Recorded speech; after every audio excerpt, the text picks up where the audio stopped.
Well, geometers, we march ever forward through neutral geometry. There are three important inequalities for us to consider today.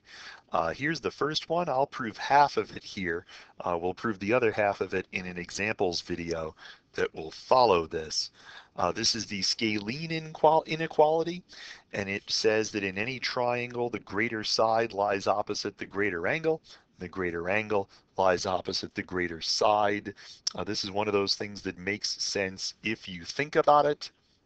The half that I'll prove here is this half. Let's suppose that we have triangle ABC,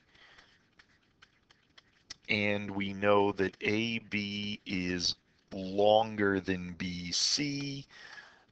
We will prove that the measure of angle ACB must be greater than the measure of angle BAC. That's the idea. If this is long and this is short, then the angle opposite this must be big and the angle opposite this must be small. That's the rough idea. It's a rough idea.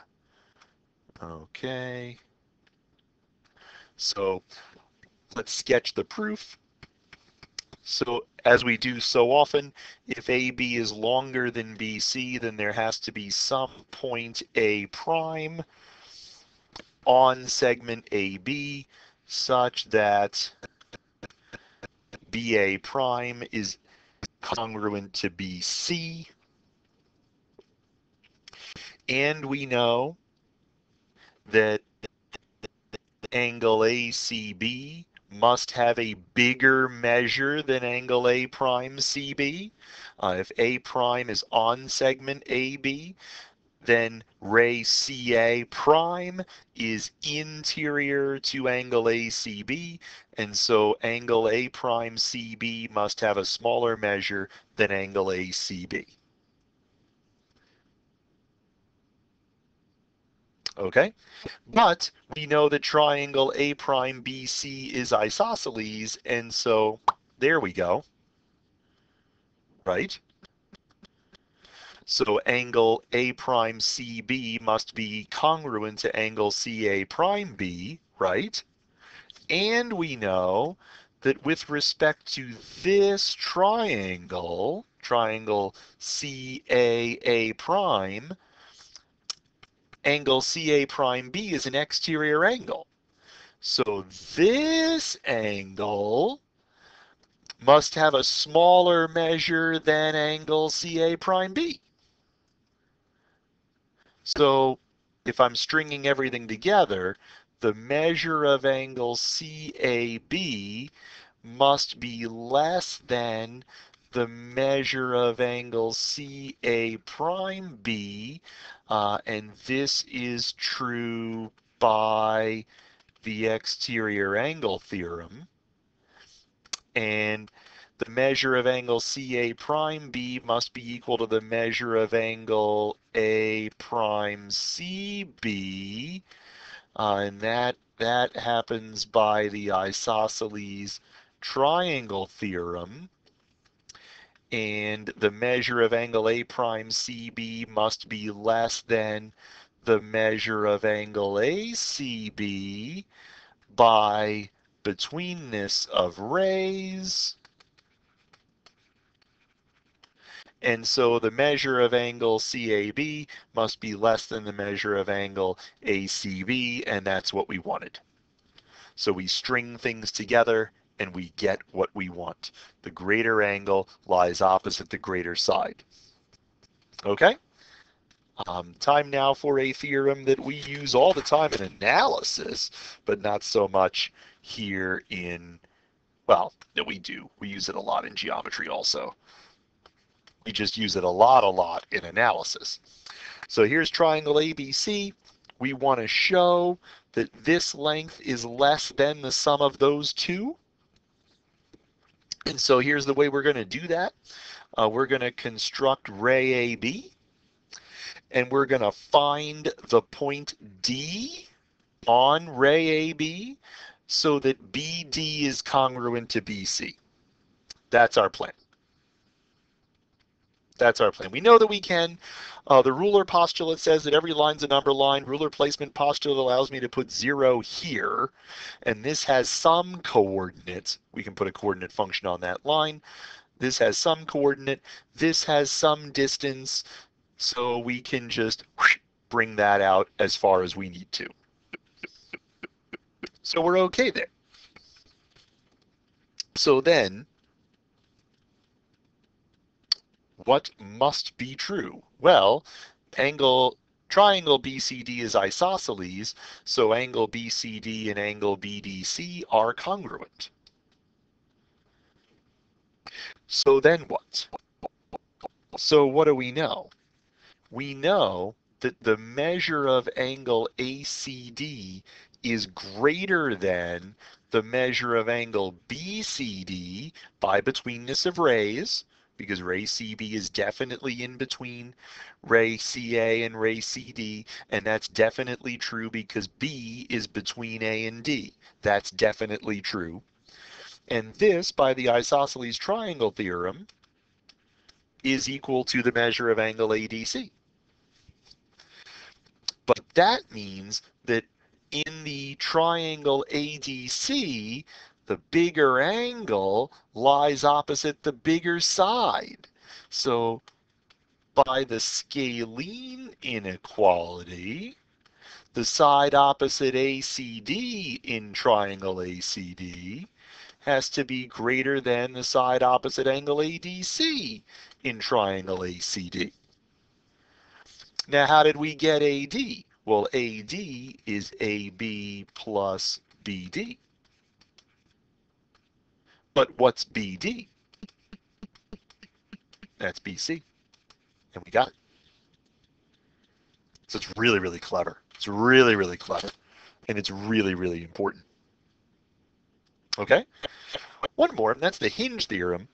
So the Hinge theorem says that you have two triangles, triangle ABC and triangle DEF. And those two triangles are exactly the same except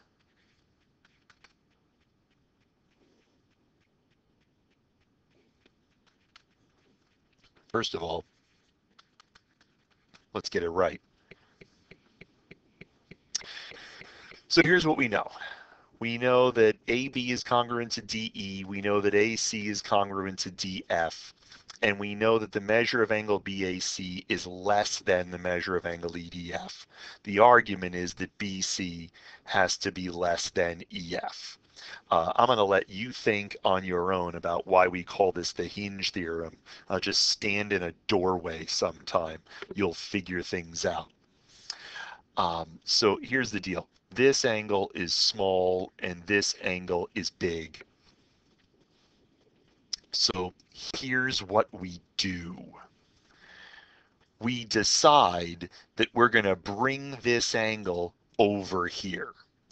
So we're going to take this angle and we're going to copy it over here. We can do that. We can do that. And we can even find the point along this ray that matches up with F. We can find that point. We're going to call that point G. Okay? So we've brought our angle over. And we're going to draw this line in. And by crossbar theorem, that's got to cross at J.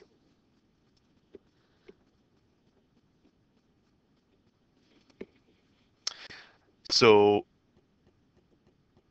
we've copied the triangle basically over into the other picture. So now here's what we know. We know that J is not point C. If J were point C, we'd be done. So we assume that J is some point other than C.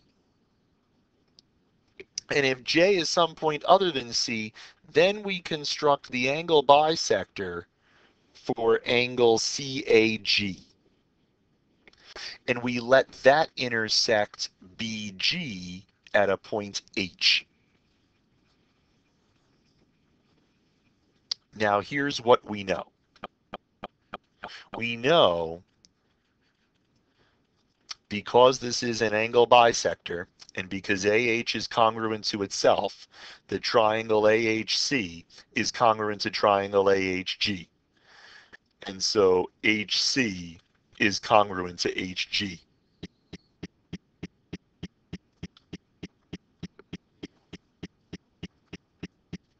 So now what have we got? We've got that BH plus HG is BG. But wait a minute, what's HG? HG is the same as HC, right?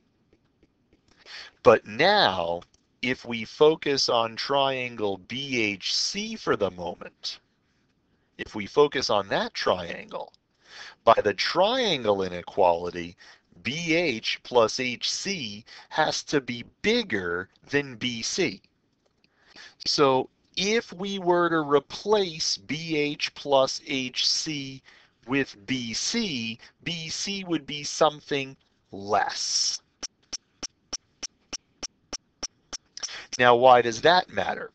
Because BG was constructed to be congruent to EF, and therefore BC is less than EF as needed. So those are three really important inequalities, and I hope that they make sense to you. Very well. Okay, next up, more good stuff. Parallel lines coming up.